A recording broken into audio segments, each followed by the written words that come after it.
Hi and welcome to L.A.L Nutrition. My name is Michelle and I'm a certified holistic nutritionist. And today I wanted to share with you a few tips on how to maintain sustainability and consistency as an emotional eater when you're trying to make changes. And so I totally get it. I struggled with emotional eating for many years as a teenager into my 20s, and I always found it was such a struggle to be consistent, to make progress. I always felt that I was trying the latest diet or the next thing, and I never felt I could sustain my changes or be normal around food like everyone else that I saw or what I thought was normal. And so I want to share with you a few ways you can start creating consistency and sustainability as an emotional eater, because this is not just a simple willpower thing. It goes much deeper. So when I work with clients, we do these simple steps and you can start doing them yourself as well. And the reason is that we start off this way is that it's a progression. Emotional eating is a coping mechanism. It's a really deeply held, ingrained pattern in our brain. And it's what we do whenever we feel something uncomfortable or stress, it's our go-to. And because we've had this pattern for so long, it's hard to just kind of decide one day to shift out of it. We have to go deeper. But we can start with simple steps, especially if you're doing it on your own. And this is how I really started. So the way to start creating more sustainability and consistency is the first step is really deciding, committing to yourself. So you commit to yourself that you're going to find a better way. You're going to find a new way to help you, because if you've tried X, Y, and Z in the past, you know those ways don't work. So you make a commitment to yourself that you're going to try to find a new way, and you commit to yourself that you're going to move past your emotional eating, because it is so possible. I've seen it for myself and for clients, and it's not all or nothing. It is definitely a journey, but you can get to a point where food no longer is your go-to when you're stressed. It's no longer your emotional outlet. So making that first commitment that you're going to find a better way. And if you're here, maybe you are seeing through what I'm sharing that there is a different way to deal with emotional eating. The second step is that you can start making small changes every day. So you choose one change and you commit to it. You're not choosing something that's overwhelming, that takes, you change everything in your cupboard and you go on a diet. That's what diets do. They change everything in one go. This pattern you have, this emotional eating pattern, is very, very strong.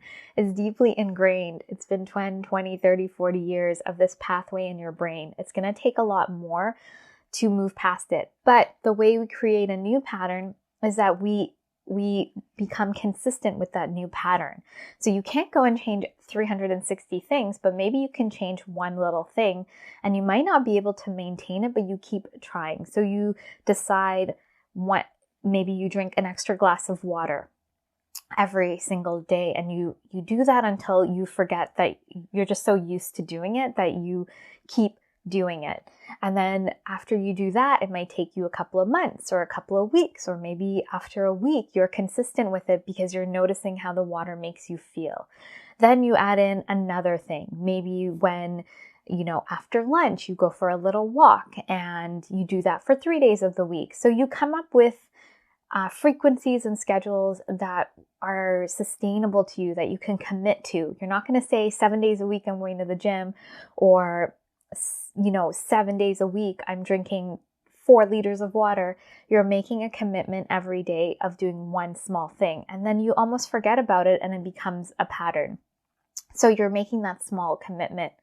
The third thing you can do, and so this is going to be more advanced. So if you decide you're committed to overcoming your emotional eating, that you look for support and accountability. So like I mentioned, those patterns are really deeply ingrained patterns in your brain. And sometimes when we're going day to day, we might notice the pattern, but we don't know how to get to the subconscious, to where the pattern is living, and how to really shift it out, because that pattern is there to protect you and make you feel safe. So obviously you can't just get rid of it in one day. You have to get to it and resolve it and find a new way that you're going to feel safe, or you're going to meet that need that it is meeting right now, because that pattern really is meeting a need for you. And so you need to work on a different way of meeting that need, whatever it is, and resolving it from the root, which tends to be in our childhood. And so the way you can do that is by getting support and accountability, and someone who can go deeper and get into that pattern on a deeper level and shift it so that it's no longer you're white knuckling it through every time you notice the pattern. You're able to just get to the root, and after a few sessions or after a few times, it kind of no longer has that hold on you because you've really deeply resolved it. And so those are the 3 ways that you can start committing to yourself and becoming sustainable in your changes. First of all, deciding that you want a new way, a better way. So committing to finding that way. The second is that you're going to make some small change that you know you can keep committing to, whether it's 1 extra glass of water, walking for extra 5 minutes, something small. So you keep building up that commitment to yourself. And third is finding support and accountability so that you're really showing yourself you're committed to moving past this, and that you know you need to get to those deeper patterns and someone to help you move past it. And so, of course, in the Emotional Eating Evolution program, we go through this. There's lots of support. There's lots of accountability. It is a step-by-step process. So you can go and make these changes, and they're consistent. And of course, we look at the deeper root causes and patterns and shift it at that level. And so this is a great way to move past emotional eating and to ditch dieting and to finally feel confident in your body and around food.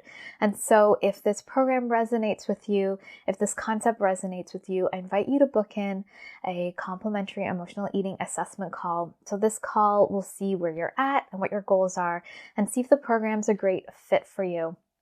So if this is something that you're interested in, please be sure to book that call. And of course, if you have any questions about anything I mentioned today, please leave them below. And please be sure to like and subscribe. And I look forward to sharing more with you. And I hope you have a great day.